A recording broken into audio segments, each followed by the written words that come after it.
Bismillahirrahmanirrahim. Alhamdulillahirabbil alamin. Nahmaduhu wa nasta'inuhu wa nastahdihi wa nastaghfiruhu wa na'udzubillahi min syururi anfusina wa min sayyiati a'malina. Man yahdihillahu fala mudilla lahu wa man yudlilhu fala hadiya lahu. Nashhadu an la ilaha illallah wa nashhadu anna Muhammadan abduhu wa rasuluh. Allahumma salli ala sayyidina Muhammad wa ala alihi wa sahbihi ajma'in. Alhamdulillah, bersyukur pada Allah Subhanahu wa taala, salawat dan salam kita panjatkan kepada baginda Nabi sallallahu alaihi wasallam. Alhamdulillah, pada hari ini kita dapat bersama-sama dalam sesi tadabbur harian, insya-Allah satu hari satu muka surat. Hari ini kita akan bersama-sama di muka surat yang ke-287. 287. Kita bersama-sama hari ini di surah Isra, iaitu ayat yang ke-50 sehingga ayat yang ke-58 insya-Allah. Jadi sebelum daripada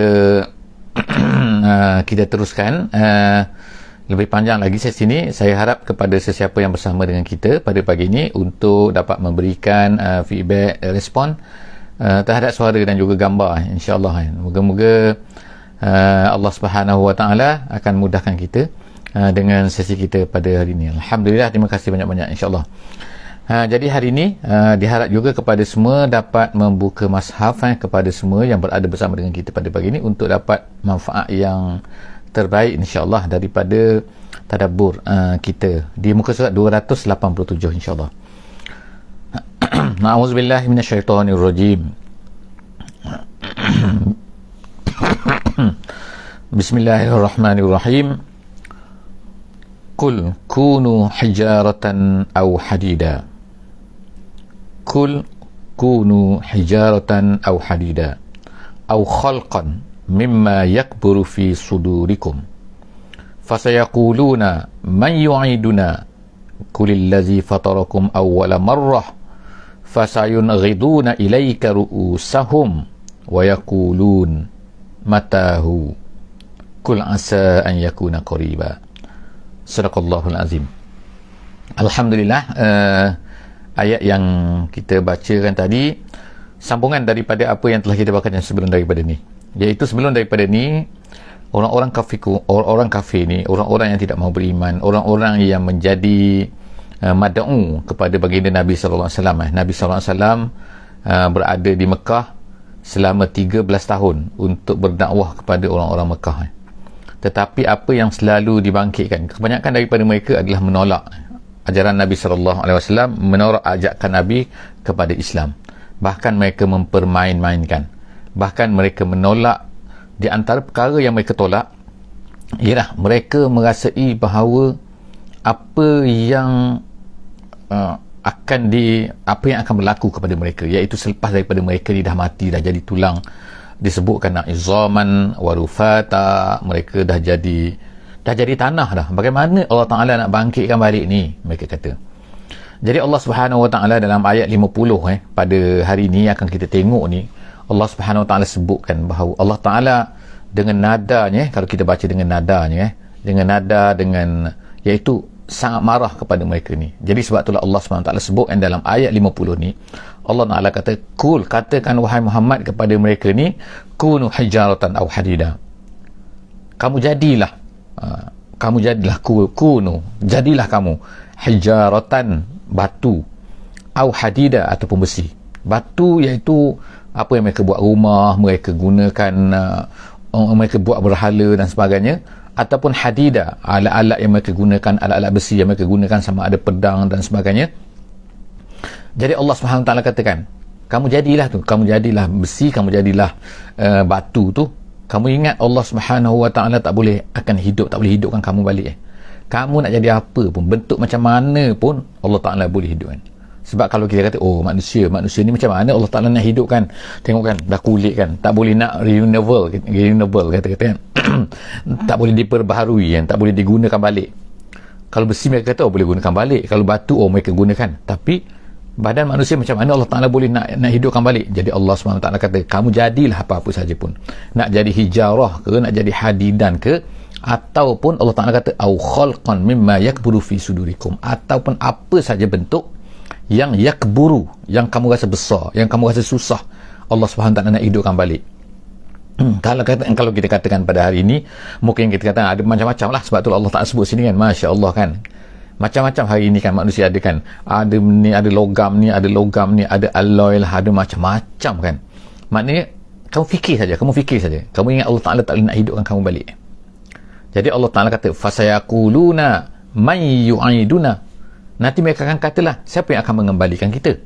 Siapa? Fasayaquluna man yu'iduna, siapa yang akan mengembalikan balik untuk hidup ni? Katakan wahai Muhammad, kul allazi fatarakum awwala marrah, katakan Muhammad, beritahu kepada mereka ni, yang menciptakan kamu, allazi, iaitu Allah Ta'ala, fatarakum, yang menciptakan kamu semua ni, awwala marrah, dulu kamu tak ada. Sekarang ni bagaimana kamu nak ada? Sekarang kamu ada kan? Sekarang kamu ada, dulu kamu tak ada. Jadi apa yang susah sangat? Allah Ta'ala nak ceritakan daripada dah ada, kemudian kamu mati saja, kemudian Allah Ta'ala nak hidupkan balik. Apa yang susah sangat? Sedangkan dulu kamu tak ada pun, Allah Ta'ala boleh hidupkan kamu. Jadi itu Allah Ta'ala beritahu kepada Nabi SAW, jawab pada mereka. Lalu apa keadaan mereka? Allah Ta'ala sebut ni, makna Allah Ta'ala ceritakan apa yang berlaku ni, seolah-olah hidup depan mata kita boleh tengok kan. Mereka ni fasayun riduna ilaik ru'usahum, fasayun ridu ni maksudnya geleng-geleng kepala, menggerak-gerakkan kepala mereka kan, ilaika ru'usahum, kepala mereka nak menunjukkan apa? Iaitu keadaan di mana mereka buat macam tu. Mereka akan buat macam tu. Mereka akan kata apa lagi kepada Nabi Muhammad sallallahu alaihi wasallam? Wa yaquluna matahu, kalau kamu kata hidup, Muhammad, soalan macam tu lah kan. Mereka kata Muhammad, bila lagi ni? Kalau macam tu nak berlaku, bila? Matahu, dia kata bila? Jadi Allah Subhanahu Wa Ta'ala beritahu lagi kepada Nabi Muhammad sallallahu alaihi wasallam, kul asa ayyakuna qariba, tak lama lagi, jaga kamu lah, maknanya gitu kan, tak lama lagi akan berlaku benda-benda ni. Jadi kita boleh tengokkan dalam ayat 50-51 ni, kita boleh fahamkan bagaimana suasana dahsyatnya tekanan mereka ni kepada Nabi Muhammad sallallahu alaihi wasallam. Mereka teruk, mereka asak Nabi sallallahu alaihi wasallam, mereka buat ini, mereka ni ramai kan, dahlah mereka ni dianggap sebagai pembesar-pembesar lah pada masa tu kan, dan ramai pula kan. Jadi betapa dahsyatnya tekanan yang terkena kepada Nabi kita sallallahu alaihi wasallam. Tapi adakah Nabi berhenti daripada dakwahnya? Tidak kan. Jadi inilah yang sepatutnya kita rasa malu kan, kita pada hari ni kan, kita ni tak buat apa pun lagi untuk Islam ni kan. Kita tak banyak, kita ni kan mendefend Islam, mempertahankan Islam, mara ke depan untuk kemukakan Islam kan. Tapi Nabi SAW kita tengok kan, suasana dia kan, keadaan tertekan dan sebagainya, terus melawan, dan Allah SWT bantu Nabi kan. Katakan macam ni, katakan ya Muhammad, Allah Ta'ala tetapkan benda ni dalam Quran untuk kita kan, ajar kepada kita juga kan, bagaimana sepatutnya kita ni harus bertindak pada hari ni. Sepatutnya beginilah kita kan, kena pergi, bukannya berundur, mempertahankan, lari, menunjuk, bersembunyi dan sebagainya kan. Itu bukan nak mempertahankan Islam, itu bersembunyi. Sebab itulah Islam kita, kalau kita tengok kan, Islam kita pada hari ni taklah nak mara ke depan, taklah maju, hanyalah cukup-cukup makan lah, kita katakan. Last kali ramai orang Islam hanya untuk menjaga diri saja, menjaga diri sendiri saja kan, beriman untuk beriman dan juga beramal untuk diri sendiri, tapi tak ada mara ke depan. Jadi bagaimanakah masyarakat atau dunia ini nak kenal Islam? Seterusnya kita tengok ayat yang ke-52. Allah SWT kata yauma yad'ukum. Jadi ini Nabi Muhammad SAW ini berkata kepada mereka, Allah Ta'ala beritahu kepada mereka, kul asa yakuna qariba, tak lama lagi. Macam mana nanti hari itu? Nanti awak tahulah. Jadi Allah Ta'ala ceritakan keadaan hari kiamat ni, nanti akan berlaku macam mana. Yauma yad'ukum, nanti pada hari itu, yad'ukum, dia akan menyeru kamu. Siapa menyeru kamu tu? Dalam tafsir kata ialah Israfil. Mana Israfil bila meniupkan sangkakala, meniup petiupannya, maka bangkitlah kamu. Pada masa tu maknanya itulah seruan tu dipanggil tu, yad'ukum. Kamu dipanggil oleh malaikat tu, meniup, memberitahu kamu sekarang kamu ni terpaksa pergi, bangkit menghadap Allah Subhanahu Wa Ta'ala. Fatastajibuna, Allah Ta'ala kata pada masa tu kamu tak boleh pergi tempat lain dah, kamu terpaksa. Fatastajibuna, pada hari itu kamu akan tastajib, kamu akan pergi menyahut seruan panggilan Israfil tu bihamdihi. Maksudnya bihamdihi sini ialah maknanya kamu terpaksa memuji Allah Subhanahu Wa Ta'ala. Makna di sini maksudnya ialah mereka tak adalah nak kata lupa terus. Barulah pada masa tu nak puji Allah Subhanahu Wa Ta'ala. Bihamdihi maknanya dengan hamdnya. dengan memujinya itu Allah Subhanahu Wa Taala. Jadi orang kafir ni Allah Taala sebut pada hari kiamat nanti mereka ni pandailah kerana berdolak dalih, memberi alasan, dan mereka ni puji Allah SWT. Kalau kita nak katakan bodek lah, kita katakan pada hari ni kan bodek Allah Ta'ala kata hamdihi. Jadi fatastajibu nabi hamdihi, pada hari kiamat nanti barulah kamu ni nak memuji Allah Subhanahu Wa Ta'ala. Wa tazunnuna labistum wa tazunnuna illa bistum illa qalila. Pada masa tu Allah Ta'ala kata dalam keadaan waw situ adalah wawul hal, kata ulama, iaitu dalam keadaan mereka pada masa tu menyangka, merasai bahawa illa bistum illa qalila, mereka duduk di atas dunia itu sekejap saja. Ataupun ada setengah ulama kata illa bistum, di sinilah maksudnya dalam kubur tu sekejap saja, padahal beratus tahun, padahal beribu tahun. Kita bayangkan orang-orang yang di zaman pada zaman Nabi Muhammad tu kan dah 1400 tahun dah, kiamat tak tahu lagi bila kan. Maknanya mereka dah berada 1400 tahun dalam kubur tu, tiba-tiba mereka kata sekejapnya. Ini Allah Ta'ala ceritakan siap-siap ni kan, nanti kamu nanti akan merasai bahawa sekejap ni kami duduk atas kubur. Ataupun ada satu pendapat ulama tafsir kata ni, maksudnya sinilah sekejapnya kami di mana? Atas dunia. Baru tahu sekejap. Atas dunia ni macam-macam rasa, kita ni macam-macam lah, lupa akhirat tu kan. Pada masa nanti pada akhirat barulah mereka ni bila dipanggil mereka pun menyahut, dan mereka pun puji Allah, bodek Allah Ta'ala kata gini, lupa semua apa yang mereka sembah atas dunia tu.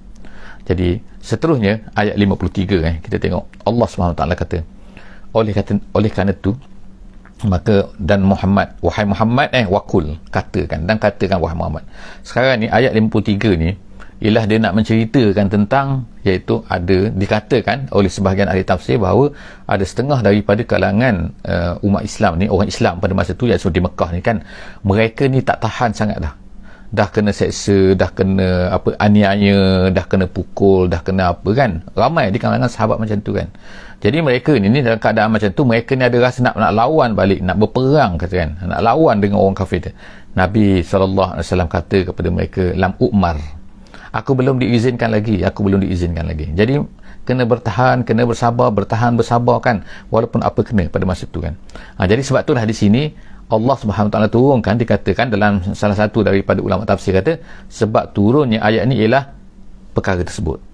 Ada yang mengatakan bahawa orang mukmin ni setengah tu bukan nak lawan dengan nak lawan dengan senjata, bukan nak lawan dengan badan fizikal, tapi mereka nak lawan dengan mulut, iaitu nak cela. Mereka dah cela Tuhan kita, mereka dah cela Allah Subhanahu Wa Taala, mereka kata macam-macam kepada Allah Taala kan begini, mereka mengatakan kepada Islam kita begini. Jadi ada setengah daripada mereka ni nak lawan, nak cemuh balik, nak kutuk balik kan berhala-berhala dan juga apa yang dibuat oleh orang kafir tu. Jadi turunlah ayat ni. Jadi ada dua pendapat yang mengatakan bagaimana sebab turunnya ayat ni, ayat yang ke-53. Jadi kita tengok ayat ke-53, Allah Subhanahu Wa Taala beritahu kepada Nabi Muhammad sallallahu alaihi wasallam, wa qul li'ibadi, berkatalah kamu wahai Muhammad kepada ibadi. Ibadi sini maksudnya ialah hamba-hambaku, iaitu orang-orang yang beriman. Yang tadi orang untuk orang kafir, sekarang ni katakan kepada orang beriman pula. Allah Ta'ala kata beritahu kepada Nabi, beritahu kepada orang beriman ni, yaqulu allati hiya ahsan, katakan supaya mereka ini mengatakan satu benda yang terbaik, yang lebih baik. Maknanya kalau kita katakan orang campakkan batu pada kita campakkan buah pada mereka kan. Bukan mereka campakkan batu, kita lastik pula mereka balik kan. Bukan macam tu. Jadi katakan yaqulu allati hiya ahsan, satu benda yang lebih baik daripada apa yang mereka katakan pada kita. Maknanya manusia tu macam tu kan, manusia ni sifat dia, kalau kita balas dengan kebaikan, orang buat jahat pada kita, maka dia akan melembutkan hati tu. Itu di antaralah kan sebagaimana disebutkan oleh ulama tafsir. Jadi Allah SWT sebut sini kan, sebabnya kenapa sebabnya kena buat macam tu, kena balas yang lebih baik. Innasyaitan yanzaru bainahum, syaitan ni dia nak yanzar maksudnya ialah iaitu merosakkan di kalangan kamu ni. Maknanya kalau kita buat jahat, maka akan jadi rosak lagi kan. Mereka kemungkinan akan menjauhkan daripada Islam ni. Kenapa? Kerana mereka ni benci kepada Islam. Kenapa? Kerana perbuatan kita ni. Jadi sebab tu Allah Ta'ala kata kan, Allah Ta'ala tahu kan, syaitan dia akan cuba untuk mencari jalan, mencari point. Inna syaitan kana lil insani aduwwan mubina. Allah Ta'ala kata syaitan ni memang musuh yang nyata kepada manusia, sebagaimana juga dijelaskan dalam ayat-ayat yang lain. Ayat 53, ayat 54 kita tengok sekarang InsyaAllah. Allah Ta'ala kata Rabbukum a'lamu bikum, Allah Ta'ala tahu, lebih tahu. Allah Ta'ala a'lamu bikum, dengan apa yang ada pada kamu. Maknanya ya, kalau bagaimana ke dan sebagainya, Allah Ta'ala tahu kan mana yang terbaik. Jadi ikutlah arahan Allah SWT. Apabila Allah Ta'ala suruh kita, maknanya Allah Ta'ala lebih tahu itulah yang terbaik untuk kita. Walaupun kita rasa macam ini tak terbaik, tak, kita tak tahu, Allah Ta'ala tahu lebih daripada kita. Jadi seterusnya ialah, kita tengok dalam ayat ni Allah Ta'ala kata apa kan, seterusnya kan, Rabbukum a'lamu bikum in yasha' yarhamkum au in yasha' yu'azzibkum. Dia tahu kalau dia nak kehendaki, dia akan mengasihani kamu. Kalau dia kehendaki, dia akan mengazabkan kamu. Maknanya semua itu terpulang kepada Allah Subhanahu wa Ta'ala. Seterusnya, wa ma arsalnaka alaihim wakila, dan wahai Muhammad, aku tak utuskan kau, Allah Ta'ala kata, melainkan untuk aku tak utuskan engkau untuk menjadi wakil. Wakil ni maknanya penjaga kepada mereka. Itu kan banyak kali ayat ni yang kita baca kan, dah kita baca kan, bahawa Allah Ta'ala tegaskan bahawa kan semua benda ni ialah Allah Ta'ala menyuruh kamu ni hanya menyampaikan inzar, basyiran wa nazira. Itu kerja kamu.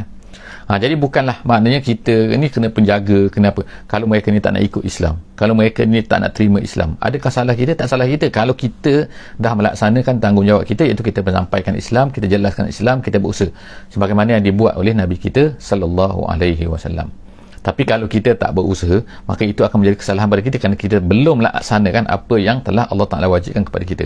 Jadi sekarang ni, apabila kamu wahai Muhammad dah ceritakan Islam ni kepada mereka, jadi sekarang ini apa nak jadi itu, apa terjadi, mereka terima Islam tak terima Islam, itu adalah terserah kepada Allah Subhanahu Wa Ta'ala. Jadi Allah Ta'ala sebut sini kan, Allah Ta'ala sebut kan, in yasha' yarhamkum au in yasha' yu'azzibkum.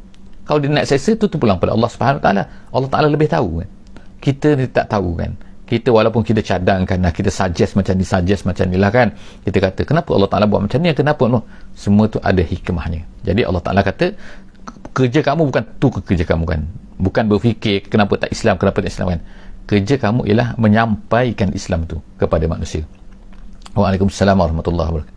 Jadi seterusnya ialah ayat 55, wa rabbuka a'lamu biman fis samawati wal ardi. Kemudian Allah Ta'ala ceritakan lagi, nak cerita Allah Ta'ala ni lebih tahu kan. Jadi dalam masa kita tengok kan, dalam pertelingkahan, dalam pergelutan Nabi kita sallallahu alaihi wasallam dengan orang kafir ni, dalam dakwah dia kan, Allah Ta'ala terus ceritakan, meneguhkan hati orang beriman, nak ceritakan tentang apa ni, akidah lah kita katakan, perkara-perkara akidah yang sepatutnya ada dalam hati kita orang beriman, iaitu apa? Wa rabbuka, dan Tuhan kamu a'lamu biman fis samawati wal ardi. Dia ni a'lam a'lam tu maknanya lebih tahu, akbar. Kalau alima tu tahu, kalau alim tu tahu, sangat tahu. A'lam lebih tahu. Jadi Allah Ta'ala ni dan Tuhan kamu, Allah Ta'ala kata wa rabbuka, Allah Subhanahu Wa Ta'ala a'lam lebih tahu biman fis samawati wal ardi, dengan apa, siapa yang ada di bumi, ada di langit. Kita tak tahu kan. Kita cari corona pun tak jumpa-jumpa kan. Di mana, bagaimana kan, kita hanya boleh korek hidung, boleh sini swab sana swab sini kan, nak cari dia kan. Tapi bagaimana dia terbang, bagaimana dia pergi ke mana, dia nak pergi lagi kan, kita tak tahu kan. Ada lagi makhluk-makhluk yang lebih dahsyat lagi daripada tu yang kita tak tahu kan.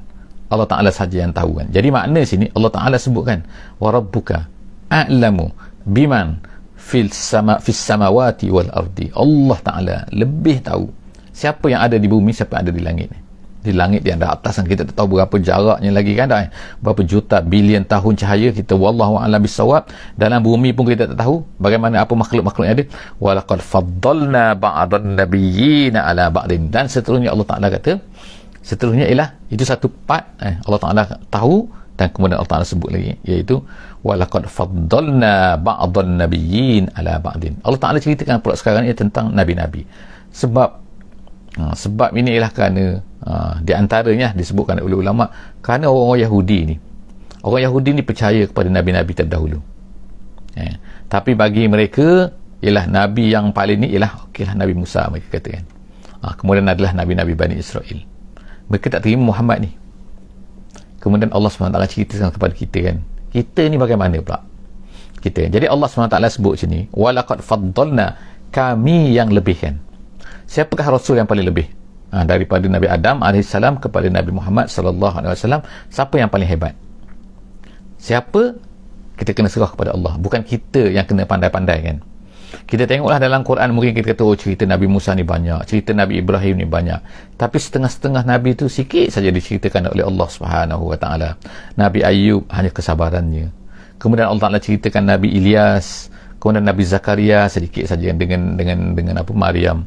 Kemudian sedikit Nabi Yahya, sedikit saja kan. Nabi Ismail pun sedikit Allah Taala ceritakan dalam Quran. Dia Nabi Ismail alaihissalam adalah anak kepada Nabi Ibrahim alaihissalam. Jadi siapakah yang lebih hebat di kalangan Nabi-Nabi ni yang banyak-banyak ni kan? Nabi-Nabi pun ramai kita kata kan. Dalam ulama-ulama kita kata ada 124,000 orang. Rasul ada 313 orang. Jadi maknanya wallahu a'lam bissawab dengan bilangan tu kan. Tapi maknanya sekarang ni kita katakan iaitu siapakah yang lebih hebat daripada antara mereka tu. Jadi Allah SWT lah yang lebih layak untuk mengatakan siapa yang lebih sama. Jadi kita hanya beriman saja kan. Bukan kita yang menentukan pandai-pandai. Sebab itulah kita katakan Nabi Muhammad ya on the top. Itu apa ni? Sebab apa? Sebab itu memang telah dinyatakan oleh Allah Subhanahu Wa Taala. Itu yang pertama. Yang keduanya ialah di kalangan rasul-rasul ni pula kan. Di kalangan nabi-nabi ni siapa yang top? Top ialah dipanggil sebagai ulul azmi. Sebagaimana disebutkan dalam Al-Quran juga. Jadi maknanya ialah apa yang ada dalam Al-Quran itulah yang sepatutnya kita terima. Apa yang tak ada jangan pandai-pandai kita reka-reka dan sebagainya. Jadi Allah Ta'ala yang berhaknya melebihkannya. Faddalna ala nabiyyin ala ba'din. Tapi of course ada mana-mana yang lebih daripada yang lain. Sebagaimana yang kita sebut tadi, Nabi Muhammad SAW, kemudian ulul azmi, kemudiannya adalah nabi-nabi tertentu yang dapat keistimewaan tertentu. Ada yang menjadi kalimullah, ada yang menjadi khalilullah, ada yang nabi-nabi yang begini, nabi yang begini dan sebagainya. Jadi kita tengok sini Allah Subhanahu Wa Taala sebutkan itu adalah Allah Ta'ala memang kan. Kemudian yang berhaklah untuk menentukan kelebihan-kelebihan itu, wa atayna Dawuda zabura, dan kemudian Allah Ta'ala sebut sini kami berikan kepada Daud ini zabur. Kenapa ulama tafsir kata kenapa tiba-tiba sebut nama Nabi Daud di sini dan kemudian sebut zabur?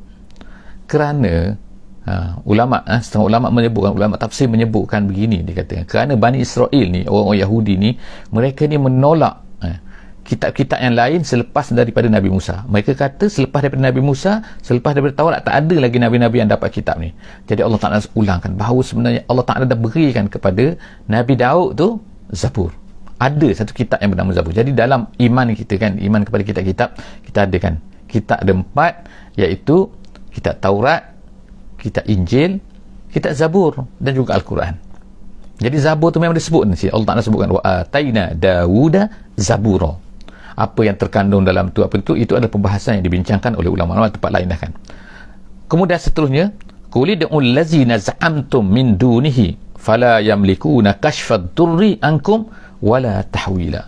Kemudian Allah Taala katakan, katakan ud'ul ladzina za'amtum min dunihi. Awak panggillah, katakan kepada orang kafir ni kan, panggillah orang-orang yang sesiapa yang kamu za'amtum, minta maaf ayat 56 sampai kita ayat 56 dah, minta maaf terlupa alif. Okey, jadi seterusnya Allah Taala kata qulidul ladzina za'amtum, panggillah, serulah orang-orang yang siapa yang kamu sembah tadi, yang kamu dakwa tu selain daripada Allah, Tuhan-Tuhan selain daripada Allah tu kan, fala yamlikuna kashfad durri, tu Tuhan-Tuhan yang kamu sembah tu, yang kamu dakwa tu langsung tidak memiliki untuk kashfad durri. Kashfa tu maknanya menghilangkan ad-dur, kemudaratan, ankum wala tahwilan, dan bahkan tak boleh nak alihkan, tak boleh nak pindahkan. Siapa yang kamu dakwa ni? Kamu dakwa inilah, kamu dakwa patung inilah, kamu dakwa apa kamu, langsung dia kata, Allah Taala kata fala yamlikuna kashfad dur. Jadi menurut setengah ulama kan iaitu telah berlaku itu apa ni, iaitu kemarau di zaman Nabi sallallahu alaihi wasallam, sehingga orang Mekah ni pun kelaparan dan begitu. Jadi pada masa itu mereka ni pergi kepada Muhammad kan. Mereka pergi kepada Muhammad, pada masa itu mereka pergilah kepada Muhammad. Muhammad kata, tolong seru kepada Tuhan kamu tu, kami sekarang ni ada dur, kami ada masalah, kami ni kelaparan, kami ni kemarau, kamu tolonglah berdoa kepada Tuhan kamu tu supaya hilangkan benda-benda ni semua. Jadi Allah Subhanahu Taala pun beritahulah kepada Nabi Muhammad sallallahu alaihi wasallam, yang kamu sembahkan benda-benda tu buat apa? Mintalah kepada tu yang kamu katakan bahawa dia dapat menghilangkan. Allah Subhanahu Taala beritahu kan, fala yamlikuna kashfad dur benda-benda tu langsung tak boleh nak hilangkan benda-benda ni, kemudaratan ni kan, angkum daripada kamu, wala tahwila, langsung tak boleh nak alihkan nak pindah ke mana, tak boleh kan. Nampak makna yang kamu sembah sangat tu buat apa? Kenapa kamu minta kepada aku sekarang untuk berdoa kepada Allah SWT sebagaimana yang dibuat? Jadi tu nak kata pulang paku buah keras yang kepuk atas kepala tu kan. Dah kamu sembah sangat benda tu, kamu puja sangat benda tu, kamu rasa bahawa dia tu berkuasa sangat, suruhlah benda tu. Samalah kalau kita katakan sebagaimana Nabi Ibrahim yang letakkan tukulnya di atas berhala yang besar tu kan. Dia kata tanyalah benda tu kalau dia boleh bercakap sangat. Seterusnya Allah SWT kata dalam ayat 57 57 insyaAllah, ayat 57 insyaAllah, ulaika, Allah Ta'ala kata ulaika allazina yad'una yabtaguna ila rabbihim alwasilata ayyuhum aqrabu wa yarjuna rahmatahu wa yakhafuna azabah. Di antara benda-benda yang mereka sembah ni ialah bukan berhala saja, banyak lagi berhala. Orang-orang soleh, wali-wali, orang-orang lama yang menganggap orang-orang yang hebat lah kan, orang-orang yang nabi-nabi terdahulu tu dalam apa ni, dalam Kaabah tu mereka letakkan patung Nabi Ibrahim, mereka letakkan situ kan, ni Nabi Ibrahim, mereka buat patung mereka. Jadi mereka ni kan menyembah benda-benda yang ni. Jadi Allah SWT sebut ni sini, ulaikal lazina yad'una, apa-apa yang kamu sembah tu kan, sebab setengah-setengah tu ialah mereka sembah ialah yang kita katakan tu, iaitu orang-orang soleh, orang-orang yang lama-lama mereka buat gambar, kemudian mereka pun start puja, lepas tu start sembah kan. Tu semua tu yad'una yabtaguna ila rabbihim alwasilah. Tu nabi-nabi sendiri yang tu yang kamu sembah dia tu kan, tu sendiri mereka semua tu adalah yabtaguna ila rabbihim alwasilah. Mereka semua tu sendiri adalah maknanya ialah apa ni, kembali kepada Tuhan, kepada Allah Subhanahu Wa Taala. Macam mana kamu nak sembah dia sedangkan dia sendiri pun kembali kepada Allah Subhanahu Wa Taala? Gitu maksud dia kan. Ayyuhum aqrabu, manakah yang lebih dekat? Mereka ni mencari jalan mendekatkan diri kepada Allah Subhanahu Wa Taala.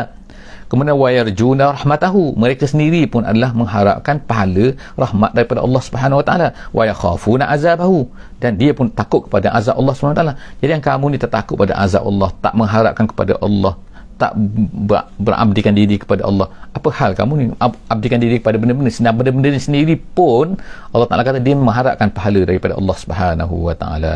Inna azab rabbika kana mahzura, Allah Ta'ala kata sepatutnya lah azab Allah Ta'ala yang sepatutnya mahzura. Mahzura artinya ialah yang patut ditakuti, patutnya mahzura, yang patut kamu jauhi.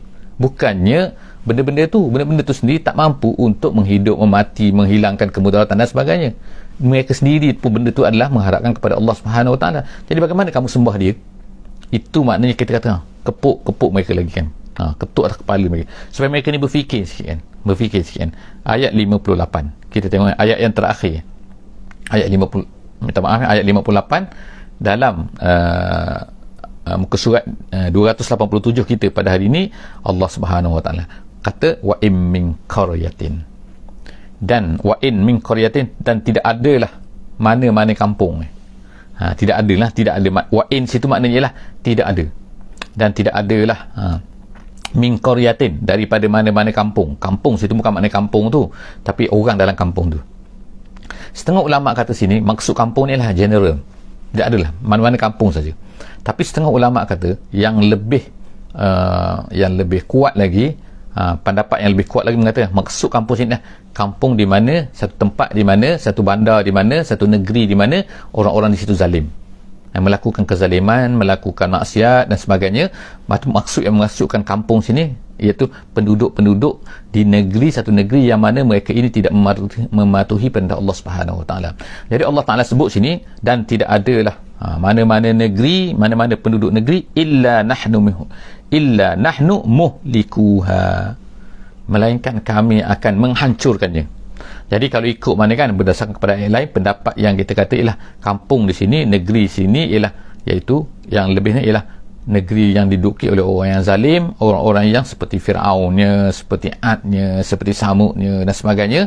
Jadi Allah Ta'ala kata, dan tidak adalah mana-mana negeri penduduknya yang mana mereka ini membuat dosa kepada Allah SWT, melanggar perintah Allah SWT, melainkan Allah Ta'ala akan hancurkan mereka. Jadi ini ancaman kepada orang kafir Quraisy ni, kepada orang-orang yang bukan Quraisy jugalah yang hidup pada hari ini kan. Kalau mereka ni melakukan kezaliman, Allah Ta'ala boleh muhlikuha, Allah Ta'ala hancurkan qabla yaumal qiyamah, maknanya sebelum hari kiamat. Kiamat tu memanglah mereka kalau yang kezalim itu akan diseksa oleh Allah Subhanahu Wa Ta'ala, tapi ni di atas dunia ni Allah Ta'ala dah boleh hancurkan kalau Allah Ta'ala nak lah kan. Au mu'azzibuha azaban syadida, ataupun kalau Allah Ta'ala tak hancurkan, ada yang hancurkan seperti Pompei contohnya kan, hancur kan.